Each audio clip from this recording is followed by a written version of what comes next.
이스라엘의 역사를 보면 통일왕국이 3명의 왕이 있어요. 하나님이 이제 사무엘을 통해서 왕을 세워라. 그래서 첫 번째는 사울이라는 사람이 왕이 됐어요. 두 번째는 누가 됐어요? 다윗이 왕이 됐어요. 세 번째는 다윗의 아들인 솔로몬이 왕이 됐습니다. 그런데 솔로몬이 왕이 된 후에 정치를 잘했으면 괜찮은데 성전을 짓고 건축을 하고 그러면서 많은 무리를 하다 보니까 백성들이 노역으로 힘들어졌어요. 그리고 솔로몬이 죽자마자 그의 아들 르호보암에게 왕위를 넘깁니다. 그런데 그때부터 문제가 생겨요. 많은 장로들이 이렇게 권면합니다. 왕이여, 아버지 때의 많은 노역과 많은 어려움들이, 성전을 지면서 어려움들이 있어서 가능하면 이제 노역을 좀 줄이고 왕께서는 선정을 베풀기를 원합니다. 그랬더니 왕이 장로들의 말을 듣지 않고 자기 동료들의 말을 들었대요. 그 말은 나와 같이 자란 나이가 비슷한 사람들의 말을 들었다는 얘기야. 그들이 더 강력한 정치를 해야 된다. 아버지 때보다 더 센, 더 큰 공적을 남겨야 되기 때문에 백성들을 더 많은 노역으로 끌고 가겠다고 선포합니다. 그리고 나서 반대하는 무리가 여로보암과 함께 나라를 나눠 나갑니다. 그래서 10나라가 북쪽의 이스라엘이라는 땅을 차지해서 독립을 선언하고 남쪽에는 유다의 지파가 남게 됩니다.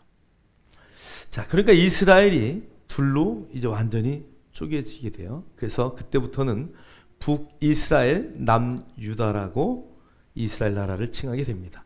자, 그런데 이제 남유다는 하나님의 선한 왕들이 배출되지만 북이스라엘은 계속 왕들이 더욱더 폭정을 해요. 자기들이 견딜 수 없어서 나갔는데 여러분, 호랑이가 없는 굴에 누가 왕이에요? 네? 뭐 토끼가 왕이었다가 여우가 왕이었다가 기린이 왕이었다, 막 지금 엉망이 되는 거야.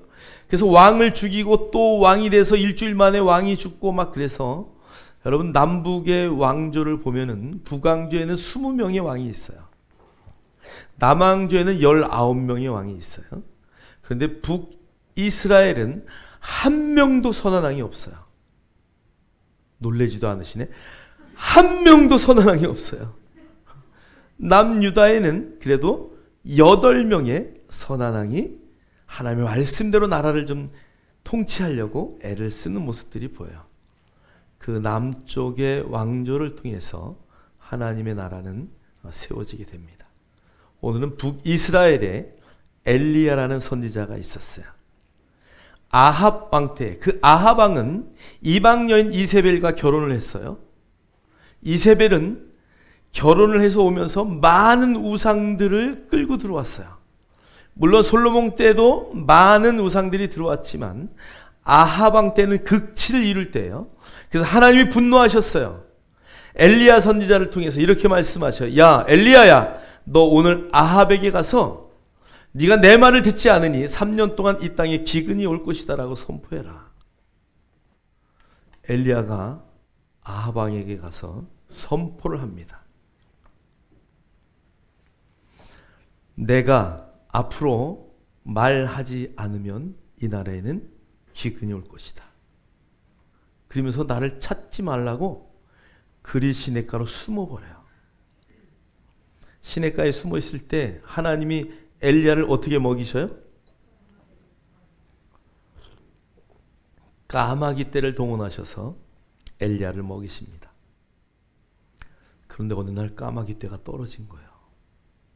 그럴 때 하나님이 엘리야에게 말해요. 일어나라. 그래서 너는 어디로 가라고? 사르밧으로 가라.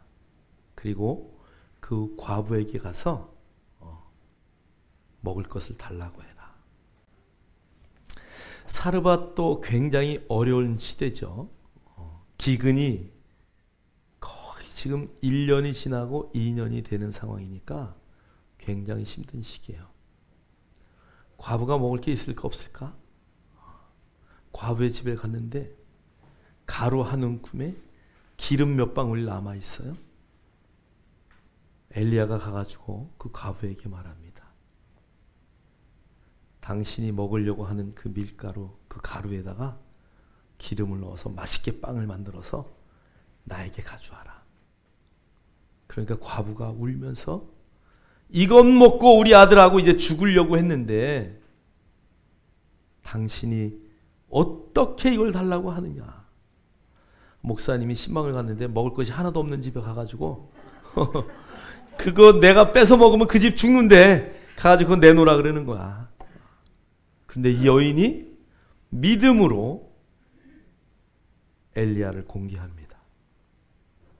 성경은 그 과부의 집에 그릇 그릇마다 밀가루가 떨어지지 않고 병마다 기름이 떨어지지 않아서 언제까지요?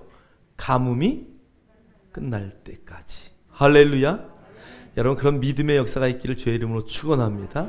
여러분이 먹을 것 없는데 또 나한테 돈 가져오면 안 되고 그런 의미가 아니라 정말 그런 믿음을 발휘할 수 있어야 된다. 어떤 상황 가운데서도. 사르밧 과부에게 가서 먹을 것을 먹고 그 가정을 축복한 엘리야가 이제 3년 차를 맞이하면서 누구에게 가냐? 아합에게 갑니다. 3년의 때가 다 차는 해에 아합에게 나타나서 아합 왕이요. 아합이 그 사이에 엘리야 같은 사람만 찾으러 다녔어요.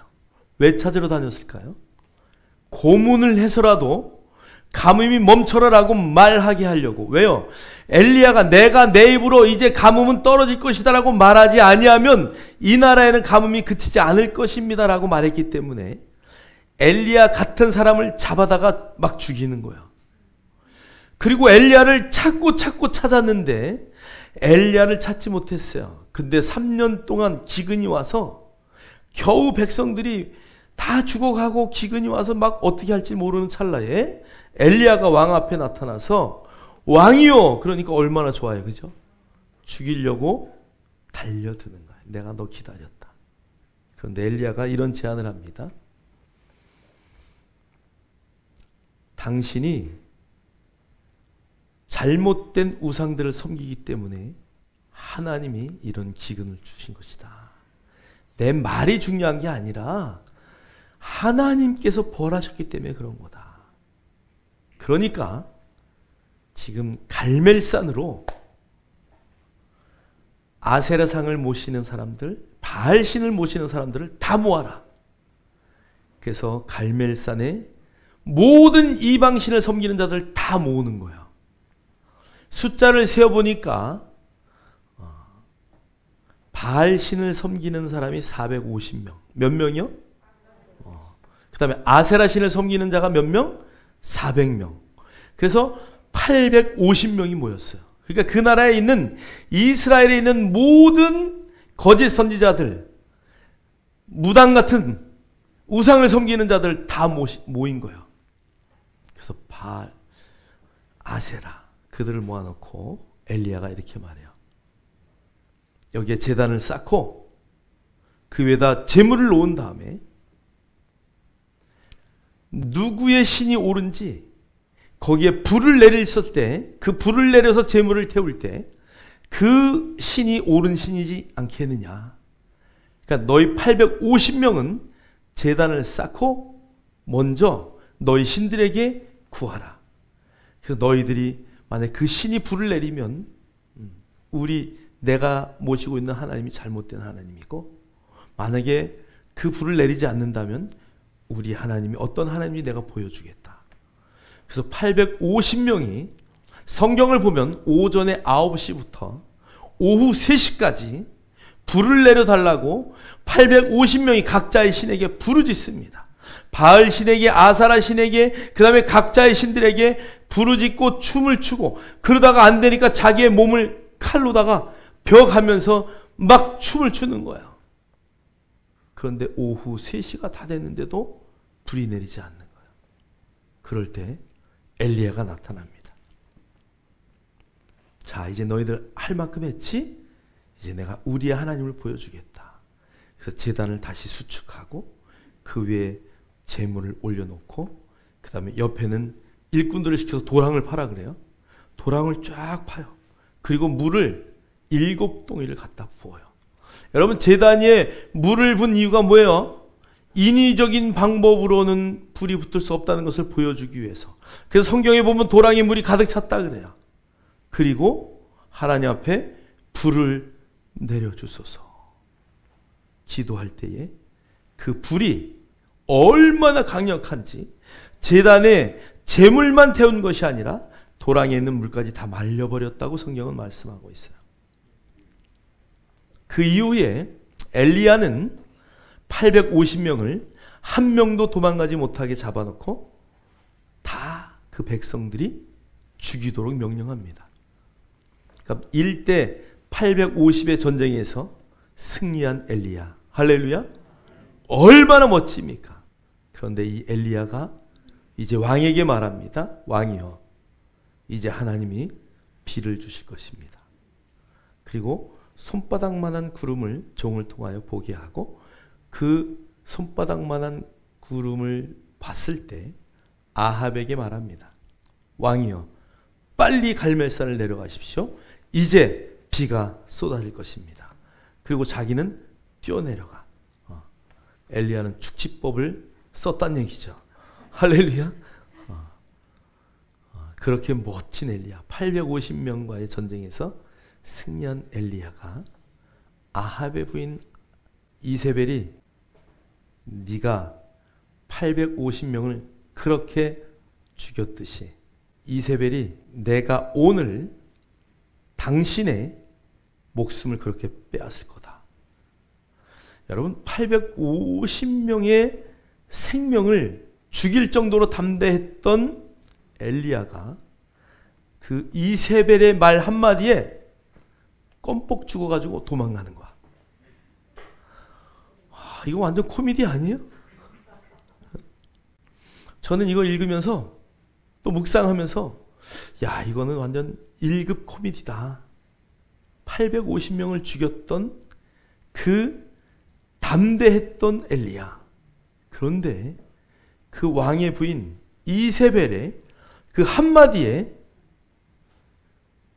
숨었어요. 정말 광야로 들어가서 종에게 너는 여기 있어라. 그리고 자기는 또 그 안으로 더 들어가서 로뎀나무, 여러분 로뎀나무, 그러니까 로뎀나무가 우리는 뭐 굉장히 멋있는 걸로 알고 있죠. 로뎀나무는 앙상한 가지입니다. 그 밑에다 머리를 쳐박고, 주님 나는 죽을 것 같아요. 도저히 무서워서 살 수가 없어요. 여러분, 큰 승리 뒤에 오는 엄청난 괴로움이죠. 큰 승리 뒤에 엄청난 이 마음에 근심이 온 거예요. 저 사람이 나를 저렇게 죽인다고. 저는 잘 모르겠지만 저는 이 월남전에 참전해서 전우들이 죽어갈 때 베트공들을 죽이고 막 싸움을 하면서 그 전쟁터에 있었던 사람들이 돌아와서 많은 트라우마를 느끼는 그런 것처럼, 승리는 했지만 승리 이후에 그 엄청난 트라우마를 겪고 있는 그들을 보면서 조금은 이해가 되더라고요. 여러분, 엄청난 승리 뒤에 작은 것에 내 자신을 잃어버리는 거야. 오늘 엘리야가 그랬어요. 그래서 종은 여기 있어라. 그리고 자기는 더 멀리 가가지고 그 광야에 가서 숨었어요. 천사가 일어나서 그곳에서 그를 깨웁니다. 일어나니까 그곳이 부엘세바 광야예요. 그곳에서 떡을 먹고 그는 어디로 가냐면 호렙산, 지금으로 말하면 신의 산, 제가 볼 때 지명으로 아라비아 땅으로 갔던 것 같아요. 그곳에 가서 하나님을 만납니다. 무릎을 꿇고 기도하는 사이에 하나님을 만나요. 그 하나님이 너 여기서 지금 뭐 하냐? 너 내가 너와 함께 했었는데 너 지금 여기서 뭐 하냐? 그 음성을 들어요. 하나님이 그 음성을 두 번째 부를 때 오늘 엘리야가 하나님 앞에 이렇게 말해요. 하나님, 내가 850명의 그 우상을 섬기는 자들 다 죽였습니다. 근데 그 여인이 나를 죽이려고 합니다. 근데 내가 보니까 나의 우군이 하나도 없어요. 다 죽었어요. 나 혼자만 남았어요. 제가 지금 떨려서 이곳에 와 있는 겁니다. 그럴 때 하나님이 오늘 본문에 있는 말씀을 하시는 거예요. 우리 한번 성경을 한번 읽겠어요. 자, 우리 3절, 4절 읽겠습니다. 시작. 주여, 그들이 주의 선지자들을 죽였으며 주의 제자들을 헐어 버렸고 나만 남았는데 내 목숨도 찾나이다 하니 그에게 하신 대답이 무엇이냐? 내가 나를 위하여 바알에게 무릎을 꿇지 아니한 사람 7,000명을 남겨두었다 하셨으니. 아멘. 하나님은요, 시대마다 본이 되는 믿음의 사람들을 남겨두어서 어떤 상황 가운데서도 승리할 수 있도록 우리를 지키시는 분이에요. 여러분, 열왕기 상에 오늘 17장부터 19장에 있는 내용을 여러분 한번 보세요. 오바댜라고 하는 왕 밑에 있는 자가 먹을 사람에게 떡도 갖다 주고 다 이래서 그 100명을 50명 이렇게 다 돌봐요. 그만 돌봤겠어요? 많은 사람들이 하나님의 백성, 오늘 성경은 하나님이 몇 명을요? 7,000명을 남겨두셨대요. 여러분이 어디 가서 어떤 일을 당해도 아이고 왜 나만 홀로 이렇게 남았을까? 그런 생각 절대 하지 마세요. 여러분을 도울 수 있는 7,000명의 영적 군사들을 하나님이 늘 세워놓을 줄 믿습니다. 여러분 교회 안에서 내가 혼자라고 여러분 그렇게 생각할 때가 있습니까? 아니요. 여러분을 위해서 중보하며 기도하는 예수 그리스도가 있을 뿐 아니라 모든 성도들이 합심하여 여러분의 아픔과 슬픔을 늘 함께 이길 수 있도록 기도하는 자들이 있다는 것을 잠시도 잊으시면 안 돼요. 여러분, 그래서 여러분 신앙생활을 혼자 하는 게 절대 아니에요. 요즘에 비대면 예배하면서 혼자 예배해요. 물론 하나님은 그곳에도 함께 하세요.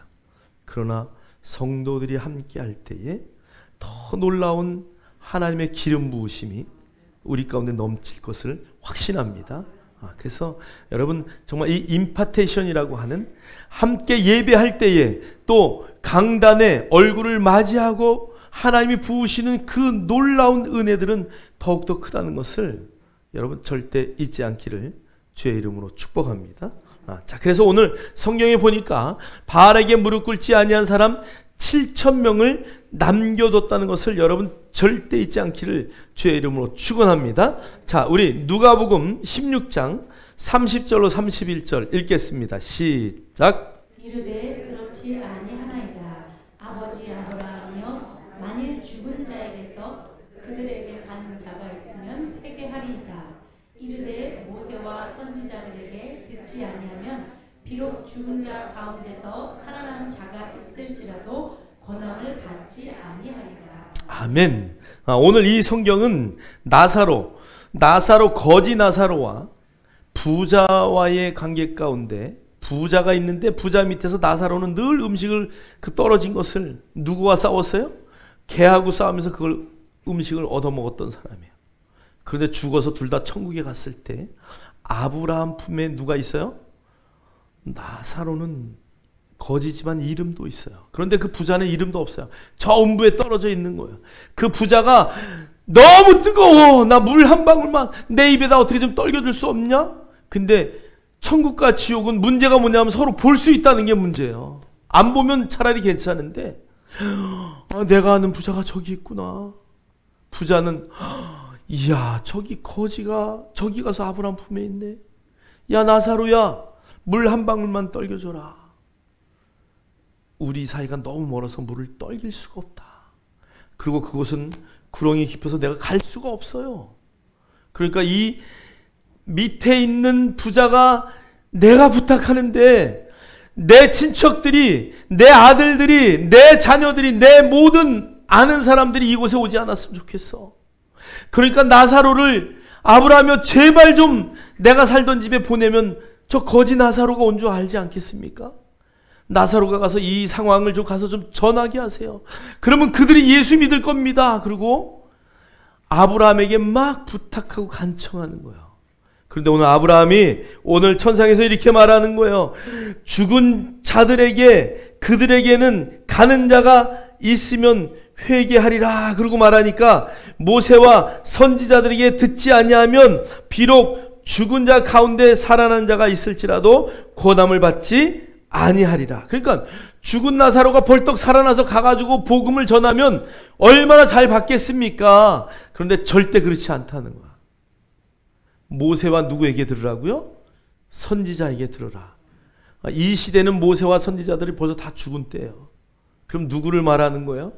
이 시대에 하나님이 숨겨놓은 하나님의 사람들이 있어요. 어떻게 보면 목사와 선교사와 복음을 증거하는 자들을 말하는 것이죠. 여러분, 이 시대 사람들에게 듣지 않으면 그것은 무효다 이거예요. 무효다. 죽은 자 가운데 살아나는 자가 있을지라도 고난을 절대 받지 않으리라. 제가 아는 목사님 미국에 계실 때 아버님이 돌아가셨어요. 저를 가르쳤던 교수님인데 아버님이 돌아가셔가지고 미국에서 부고를 받고 한국으로 날라왔어요. 여러분, 미국에 있는 아들에게 부고를 보낼 정도면 누구의 판정이 있었던 거야? 의사가 이제 회복될 수 없습니다. 돌아가셨습니다. 기계가 삑 하고 서가지고 이제 장례를 준비해야 됩니다. 그러니까 바로 아들에게 빨리 오라고 연락을 한 거야. 근데 아들이 아버지가 돌아가셨대. 그리고 이제 막 다 하고 주변 사람들이 다 부죽돈 걷어가지고 또 다 줘서 그거 받아가지고 비행기 타고 딱 왔는데 아버지가 앉아 계셔. 목사님 아버지가 예수를 믿지 않으셨었어요. 그런데 하나님이 가니까 빨리 가라. 그래서 다시 돌아오신 거야. 그래서 이제 아버지 영접시키고 다시 이제 저거 하고 아버지가 또 천국 갔다 온 얘기를 주변 사람들에게 했겠죠. 그죠? 그래서 믿는 사람이 늘어날까요? 별로요. 의사가 오진했구나. 다 그랬다는 거야. 그리고 목사님 미국으로 다시 가셨어요. 갔다가 한 달 만에 다시 부고를 받고 다시 와서 장례를 치렀대요. 여러분, 뭐 죽었다 살아난 사람이 간증하면 뭐 더 확신이 있습니까? 천국 갔다 온 사람들이 간증하면 더 확실합니까? 아니요. 여러분, 들을 걸 골라 들어야 돼. 미국에서 천국 갔다 온 사람 얘기가 다르고 한국에서 천국 갔다 온 사람 얘기가 다 달라요. 우리는 오직 뭘로? 말씀으로. 할렐루야. 그래서 여러분, 내 주변에는 예수를 내가 증거해야 될 사람, 또 나에게 어려움과 환난이 왔을 때 도움을 줄 수 있는 사람들이 늘 풍성함을 늘 고백하고 그런 자들과 늘 함께 할 수 있는 믿음의 성도들이 되길 주의 이름으로 축원합니다. 성도들의 어려움을 돌아볼 수 있고 또 내가 가지고 있는 복음을 증거할 수 있는 그런 자리에 나갈 수 있는 저와 여러분 되기를 주의 이름으로 축원합니다. 우리 옆 사람하고 고백합니다. 하나님은 절대 당신을 버리지 않으십니다. 할렐루야. 저와 여러분의 고백되길 원합니다. 자, 두 번째 우리 한번 11장 5절로 6절 읽겠습니다. 시작. 그런즉 이와 같이 지금도 은혜로 택하심을 따라 남은 자가 있느니라. 만일 은혜로 된 것이면 행위로 말미암지 않음이니 그렇지 않으면 은혜가 은혜되지 못하느니라. 아멘. 여러분, 이 하나님의 은혜가요, 은혜가 되면 얼마나 좋겠어요. 그죠? 근데 이 은혜가 불평으로 끝이 나는 사람이 얼마나 많은지 몰라요.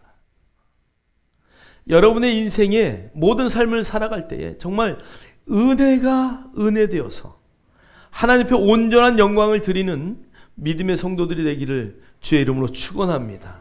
은혜가 은혜되지 않으면 아무 영향력을 끼치지 않아요. 나 은혜 받았어요. 근데 어쩌라고? 그렇게 되는 거예요.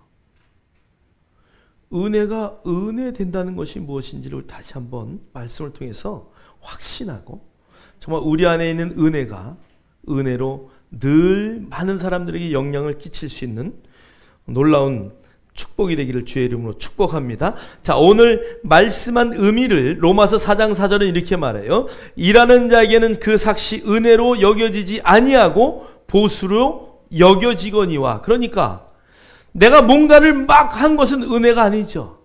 여러분이 열심히 주 안에서 일을 했어요. 그것은 은혜가 아니에요. 그것은 하나님이 나중에 보상으로 갚으시는 거예요. 무슨 말씀인지 이해되셔요? 은혜라는 단어는 아무것도 나는 하지 않았는데 그분이 자격 없는 나에게 부어주신 갚을 수 없는 그것을 은혜라고 말하는 거예요. 로마서 3장 24절도 이렇게 말해요. 그 은혜는 그리스도 예수 안에 있는 속량으로 말미암아 하나님의 은혜로 값없이 의롭다 하심을 얻은 자 되었느니라. 그러니까 우리 스스로는 내가 나를 볼 때 나는 의로울 수 없어요. 그런데 하나님이 나에게 너는 의롭다, 죄가 없다, 너는 무죄해라고 선언하시는 거예요. 내가 나를 볼 때는 늘 내 죄가 올라와요. 내가 나를 볼 때는 나의 존재감이 떨어져요. 그런데 하나님은 그럼에도 불구하고 너는 내 아들이야. 너는 나의 것이야. 내가 너를 만세전에 구별했거든. 너를 모태에서 네가 생기기도 전에 나는 너를 택했어. 할렐루야. 여러분의 행위와 전혀 상관없는 것이 의로움이에요. 이 의로움이라는 단어는 하나님 앞에 언제나 담대하게 설 수 있는 것이. 이 의로움이라는 것은 나의 본성이 바뀌었기 때문에 하나님의 뜻, 하나님의 의도, 그분의 계획을 늘 선택할 수 있는 능력을 갖추는 거예요. 할렐루야. 저와 여러분이 언제 어디서든지 하나님의 뜻을 선택할 수 있는 놀라운 의의 역사가 있기를 주의 이름으로 축원합니다. 축원합니다. 옆 사람하고 한번 대화하는데요. 당신은 언제든지 하나님의 뜻을 선택할 수 있는 능력이 있습니다.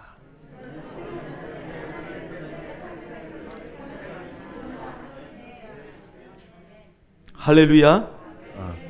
그런 의로운 자로 살아내기를 주의 이름으로 축복합니다. 요한복음 1장 17절은 이렇게 말해요. 율법은 모세로 말미암아 주어진 것이요 은혜와 진리는 예수 그리스도로 말미암아 온 것이다. 그러니까 우리에게 부어진 은혜의 원천은 예수 그리스도 그분으로부터 오는 것이다라고 성경은 말씀하고 있습니다.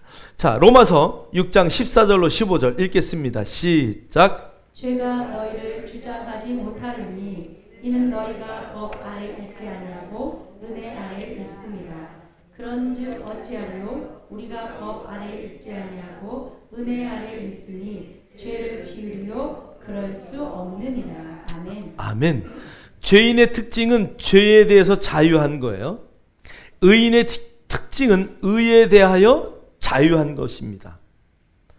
여러분은 어디에 자유롭습니까? 의의 일을 하는데 자유로운 거죠. 죄의 일을 하려면 뭔가 막 양심이 쿵텅쿵텅쿵텅하고 막 여기가 막 그냥 벌렁벌렁하고 막 그러시죠? 아멘? 내가 뭔가 일을 할 때에 이게 하나님의 뜻인가 이것을 밝히 알고 행하지 않을 때 여러분 마음에 뭐가 좀 이렇게 찔리고 불편함이 있습니까? 저만 그러십니까? 할렐루야. 우리 모두가 정말 이게 하나님의 올바른 일인가? 이것을 내가 말씀으로 확인받고 선택하고 하지 않으면 이 안에 엄청난 불편함이 있어야 돼요. 내가 어떤 일을 했을 때 그것이 정말 의로운 일인가? 죄의 일인가? 이것을 우리는 따질 것도 없이 신호등이 파란불이구나 그러면 가고, 빨간불이구나 그러면 설 수 있는 그 정도의 지식을, 성경의 지식을 우리는 다 가지고 있어요. 할렐루야. 빨간불인지 파란불인지 모르시는 분 없으시죠? 그 정도는 다 아시잖아요. 여러분, 제가 보니까요, 성경을 몰라서 못 지키는 게 아니에요. 아니, 하나님은 우리의 양심 안에도 하나님을 아는 마음을 주셨다고 말씀하고 있습니다. 그러니까 빨간불인지 파란불인지는 모두가 다 압니다. 여러분, 늘 의를 선택할 수 있는 그 놀라운 영향력의 사람이 되기를 주의 이름으로 축복합니다. 그래서 우리는 죄 가운데 전혀 거할 수가 없어요. 죄를 지을 수도 없어요. 성경이 우리에게 죄를 지을 수 없다고 아예 판단하고 확정 판결을 내렸다는 것을 여러분 잠시도 잊지 않기를 주의 이름으로 축복합니다. 자, 로마서 15장 15절로 16절 읽겠습니다. 시작. 그러나 내가 너희로 다시 생각나게 하려고 하나님께서 내게 주신 은혜로 말미암아 더욱 담대히 대략 너희에게 썼노니, 이 은혜는 곧 나로 이방인을 위하여 그리스도 예수의 일꾼이 되어 하나님의 복음의 제사장 직분을 하게 하사 이방인을 제물로 드리는 것이 성경 안에서 거룩하게 되어 받으실 만하게 하려 하심이라. 아멘. 네. 우리가 다음 주에 나눌 말씀이지만 오늘 말씀에 합당하게 제가 다시 한번 이따 쓴 거예요. 그러나 내가 너희로 은혜가 다시 생각나게 하는 이유는 하나님께서 내게 주신 은혜로 말미암아 더욱 담대히 너희에게 썼다. 그 은혜, 이 은혜는 나로 이방인을 위하여 그리스도 예수의 일꾼이 되어 하나님의 복음의 제사장의 직분을 하게 하기 위해서다. 그러니까 여러분, 여러분의 은혜가 여러분 안에서 은혜가 되려면 여러분이 뭐가 돼야 된다고요? 복음의 제사장이 돼야 돼요. 그 은혜가 우리 안에 은혜가 되려면, 그래서 은혜 위에 은혜로 사는 자는 늘 가는 곳마다 예수 그리스도를 증거할 수 있는, 그 놀라운 생명의 복음을 전해줄 수 있는, 어둠 속에 있는 자들에게 그 빛을 증거할 수 있는, 내 안에 있는 생명을 나눠줄 수 있는 그런 복음의 제사장이 되어야 된다는 것이, 저와 여러분이 다 그 자리에 있음을 주의 이름으로 선포합니다. 정말 자다가 어느 날은 막 복음을 증거하다가 깰 때가 있어요. 여러분도 그러시죠? 꿈속에 막 전도하느라고 막 그냥 막 신발이 닳도록 다니고 그러시죠? 할렐루야. 꿈속에서 신발이 닳았다니까. 그러니 뭐 제정신으로 다닐 때는 얼마나 더 하겠어요. 할렐루야.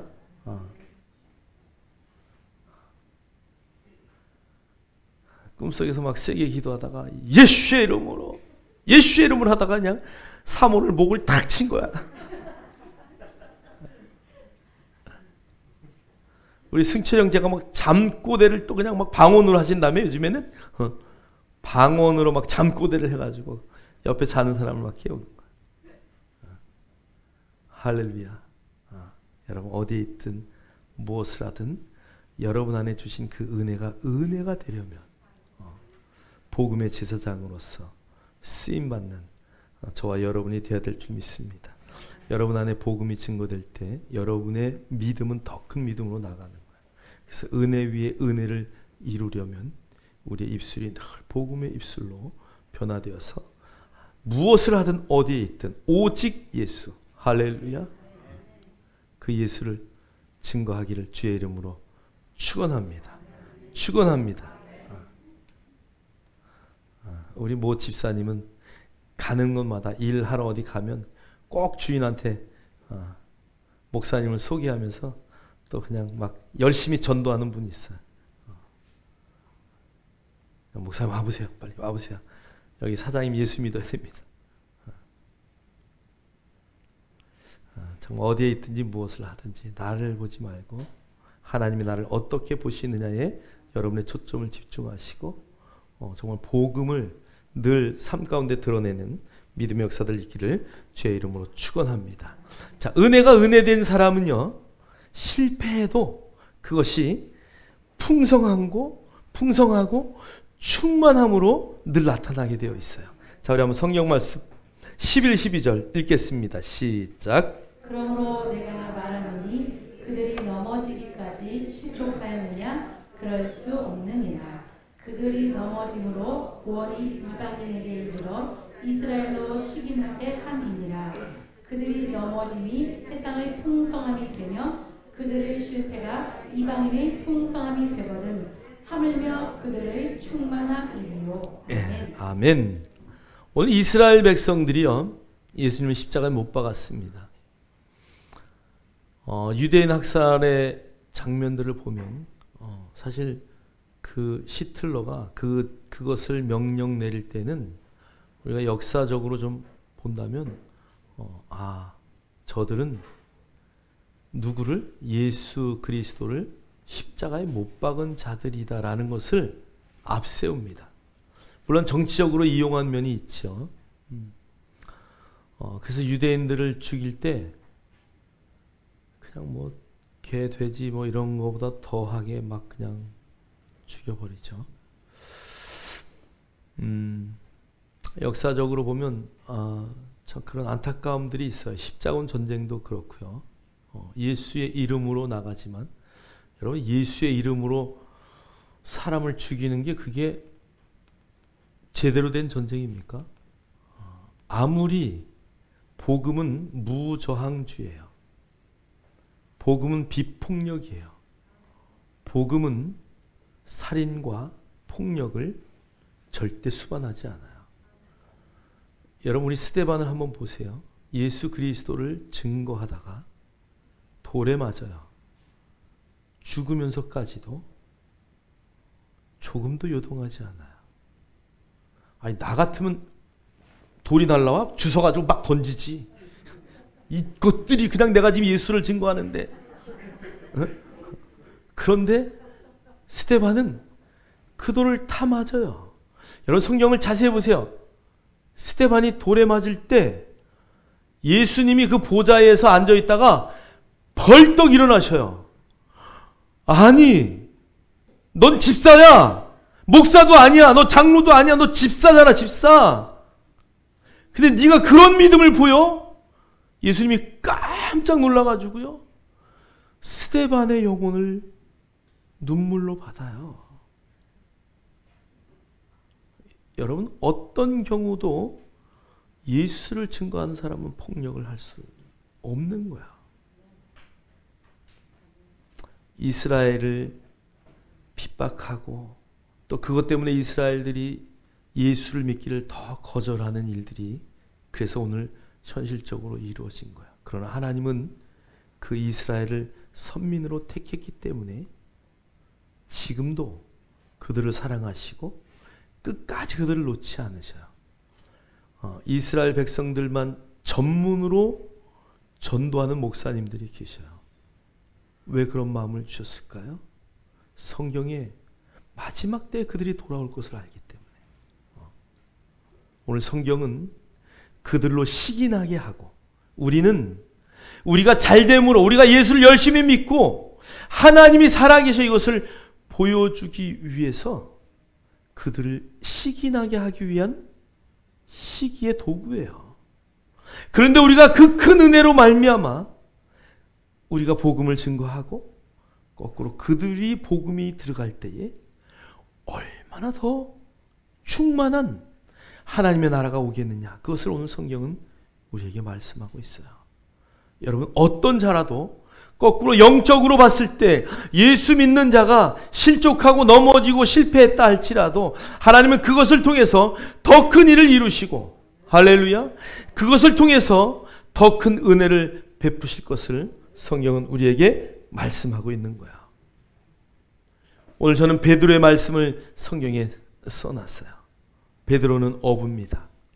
그물을 깁고 있다가 고기를 잡고 있다가 예수님의 선택함을 받아요. 그리고 예수님에게 와서 그는 늘 수제자로서의 자리를 놓치지 않으려고 얼마나 열심히 예수를 쫓아다녔는지 몰라요. 마지막 겟세마네 동산에서 예수님의 기도가 끝나고 돌아설 때에 유대 병정들이 뭘 들고 왔다고요? 칼과 검을 들고 검과 몽치를 들고 예수님을 잡으러 온 거야. 예수님이 야 너희들 나를 잡으려고 그런 거 들고 왔냐? 그럴 때 칼을 샥 뺀 사람이 누굴까요? 베드로요. 베드로. 칼을 딱 뽑아가지고 그 중에서 온 말고의 귀를 딱 잡아가지고 그냥 이놈이 그러고 딱 잘랐어. 그랬을까? 아니면 머리를 박살내야지 그러고 쳤는데 귀가 맞았을까? 난 잘 모르겠어요. 아마 베드로는 머리를 내려치려고 그랬을 거야. 근데 싹 피하니까 말고가 귀가 똑 잘라진 거야. 근데 예수님이 그 귀를 얼른 주워가지고 붙여주면서 칼을 쓰는 자는 칼로 망하는 거야. 베드로는요,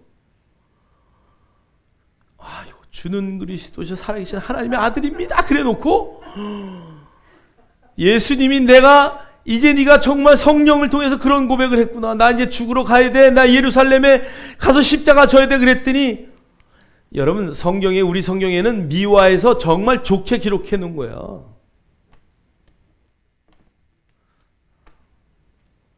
베드로가요, 원어적으로 말하면요, 이 정신 나간 놈아, 지금 내가 너를 몇 년 동안 쫓아다녔는데 3년 동안이나, 아니 네가 지금 왕위에 올라서 이제 메시아가 되고 막 다스리면 나 그 옆에 좀 한 자리 좀 하려고 내가 칼차고 쫓아다녔는데 죽겠다고? 절대 안 돼. 죽을 수 없어. 죽으면 안 돼. 그리고 막 예수님에게 그래요. 베드로는요, 정말 불같은 성질에 믿음도 개뿔도 없어요, 사실은. 저는 그래요. 예수님이 야 물 위로 걸어와라 그러니까 그 안에서 제자 하나가 튀어나온 게 베드로 아니에요?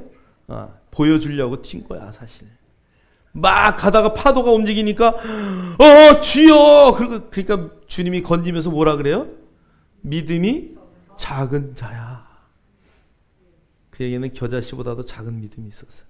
믿음이 얼마나 작았는지. 그러니까 그의 행동이 믿음으로 그렇게 하지 않았다는 것을 성경은 말하고 있어요. 3년 반이나 열심히 예수님을 또 쫓아다녔어요.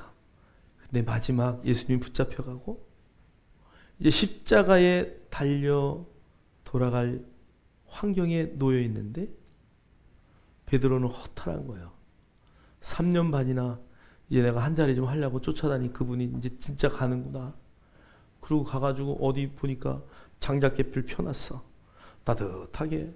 그러니까 거기 가서 불을 쬐고 이러고 있는 거야. 근데 성경을 보세요. 한 여자아이예요.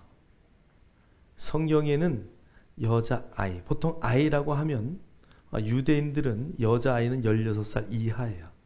여종이에요. 심부름하는 여자아이예요.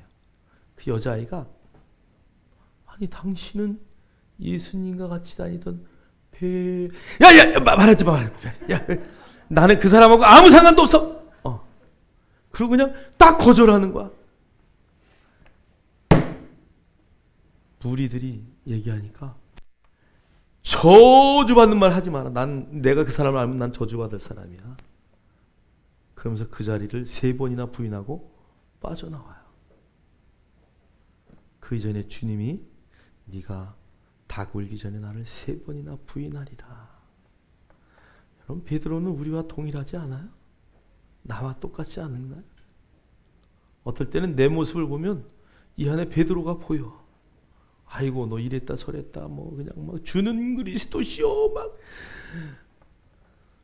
내 뜻대로 안 되면 안 됩니다. 그리고 하나님 앞에 내 뜻대로 하옵소서 막 그냥 하나님의 뜻이 아니라 자기 뜻을. 그러던 베드로가 성령을 받고 놀랍게 변화돼요. 여러분 한번 성경을 한번 볼까요? 우리 사도행전 3장 6, 7, 8절 우리 읽겠습니다. 시작. 내게 있는 것 내게 주니 나사렛 예수의 이름으로 일어나 걸으라 하고 오른손을 잡아 일으키니 발과 발목이 곧 힘을 얻고 뛰어서서 걸으며 그들과 함께 성전으로 들어가면서 걷기도 하고 뛰기도 하며 하나님을 찬송하니. 아멘. 아멘. 베드로가 예수님이 부활하시고 승천하시는 그 장면까지 다 봤어요. 그리고 성령으로 충만하게 사도행전에 성령 충만을 경험합니다. 그리고 그는 내 안에 무엇이 있는지 정확하게 알았던 거예요. 내 안에 예수 그리스도 그분이 계시는구나. 내 안에 하나님의 은혜가 있구나. 내 안에 말할 수 없는 하나님의 모든 것이 있구나. 그것을 발견한 후에 성전으로 예배드리러 올라가는데 미문, 동문이죠. 미문 사이에 앉아 있는 누가 안진뱅이가 한 푼 주세요 라고 그곳에 앉아 있는 그 안진뱅이를 봤어요. 여러분, 베드로와 요한 그들은 늘 그 길로 다녔어요. 그런데 그날따라 돈을 달라고 요구하는 그 안진뱅이가 보인 거예요. 내게 있는 것이 무엇인 줄 아니까 베드로는 내게 있는 것을 내게 주노니 예수 그리스도의 이름으로 일어나 걸어라. 할렐루야. 오늘 저와 여러분 우리의 외침인 줄 믿습니다. 인생에 실패한 자를 하나님은 베드로 같은 사람도 이렇게 만드셨는데 오늘 이 시대에 사는 저와 여러분을 하나님은 더 큰 위대한 자로 세우실 것을 확신합니다. 저와 여러분이 그것을 모르는 이유는 내가 뭘 갖고 있는지 모른다는 것이에요. 내 안에 있는 예수 그리스도, 그분의 은혜가 얼마나 큰지, 그분의 사랑이 얼마나 위대한지 그것을 내가 깨닫는다면 여러분 모든 세상 사람들에게 내게 있는 것을 내게 주노니 나사렛 예수의 이름으로 치유될지어다. 나사렛 예수의 이름으로 회복될지어다. 나사렛 예수의 이름으로 강건할지어다. 할렐루야. 여러분 안에 있는 그 놀라운 은혜들을 나눌 수 있는 자 되기를 주의 이름으로 축원합니다.